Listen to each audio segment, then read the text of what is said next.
Assalamualaikum warahmatullahi wabarakatuh.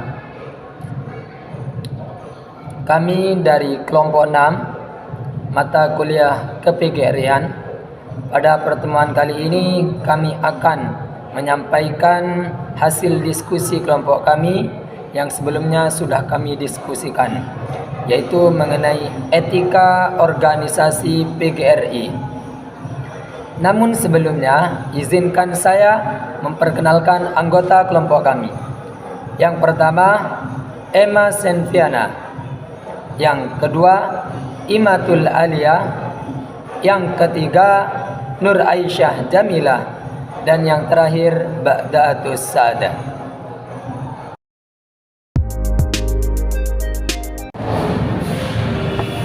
Yang pertama, pengertian etika. Etika itu berasal dari bahasa Yunani, yaitu etiko. Apa artinya? Adalah timbul dari kebiasaan. Adalah cabang utama filsafat yang mempelajari nilai atau kualitas yang menjadi studi mengenai standar dan penilaian moral. Etika mencakup analisis dan penerapan konsep seperti benar salah, baik buruk, dan juga tanggung jawab. Etika diartikan sebagai seperangkat prinsip moral yang membedakan apa yang benar dan apa yang salah. Dan juga etika merupakan bidang normatif karena menentukan dan menyarankan apa yang seharusnya orang lakukan dan orang hindarkan. Terkait dengan praktek profesi, etika difungsikan pada hal-hal sebagai berikut. A. Etika adalah perbuatan standar yang memimpin individu dalam membuat keputusan. B. Etika adalah studi mengenai yang benar dan yang salah serta pilihan moral yang dilakukan seseorang. C.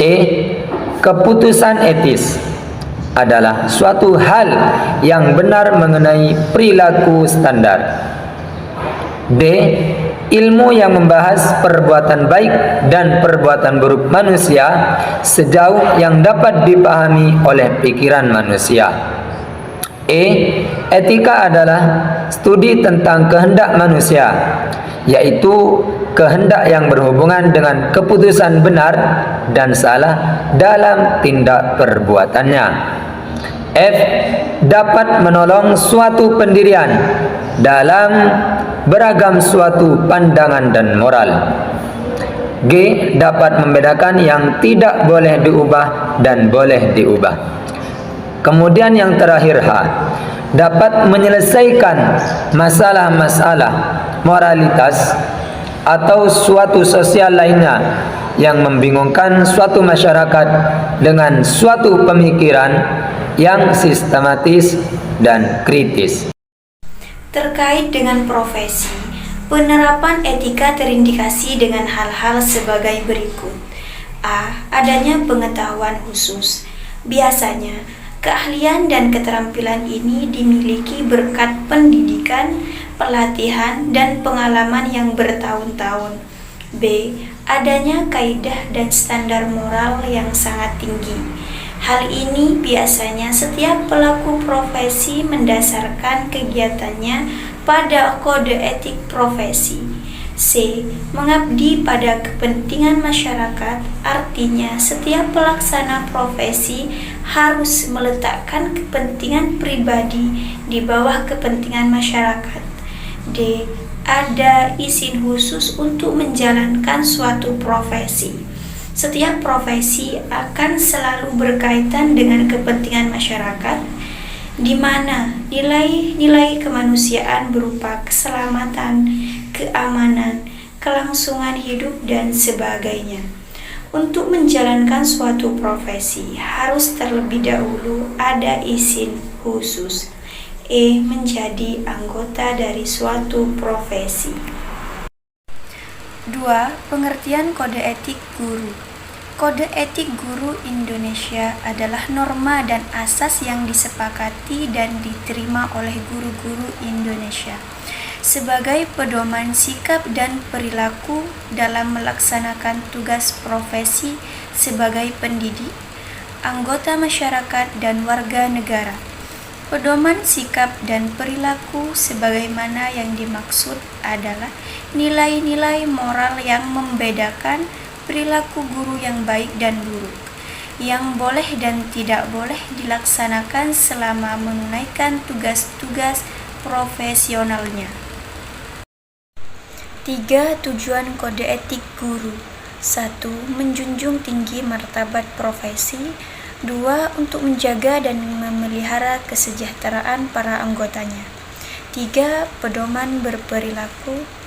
4. Untuk meningkatkan pengabdian para anggota profesi. 5. Untuk meningkatkan mutu profesi. Dan yang terakhir, untuk meningkatkan mutu organisasi profesi. 4. Fungsi kode etik guru. 1. Memberikan pedoman bagi setiap anggota profesi tentang prinsip profesionalitas. 2. Sebagai sarana kontrol sosial bagi masyarakat atas profesi yang bersangkutan. 3. Mencegah campur tangan pihak di luar organisasi profesi tentang hubungan etika dalam keanggotaan profesi. Proses perumusan Kode Etika Guru Indonesia. Kode Etika Guru dikembangkan dalam 4 tahapan. A. Tahap pembahasan atau perumusan pada tahun 1971 sampai 1973. B. Tahap pengesahan yang dilakukan pada Kongres PGRI ke-13 November 1900. C. Tahap penguraian yakni pada Kongres PGRI 16 Juni 1979. D. Tahap penyempurnaan pada Kongres PGRI 16 Juli 1989. 6. Implementasi kode etik guru. Implementasi kode etik guru disarankan sebagai berikut. A. Guru berbakti membimbing peserta didik untuk membentuk manusia Indonesia seutuhnya yang berjiwa Pancasila. B. Guru memiliki kejujuran profesional dalam menerapkan kurikulum sesuai kebutuhan anak didik masing-masing. C. Guru mengadakan komunikasi terutama untuk memperoleh informasi tentang anak didik tetapi menghindarkan diri dari segala bentuk penyalahgunaan. D. Guru menciptakan suasana kehidupan sekolah dan memelihara hubungan dengan orang tua murid sebaik-baiknya bagi kepentingan anak didik. E. Guru memelihara hubungan dengan masyarakat di sekitar sekolahnya maupun masyarakat yang luas untuk kepentingan pendidikan. F. Guru secara sendiri-sendiri dan atau bersama-sama berusaha mengembangkan dan meningkatkan mutu profesinya.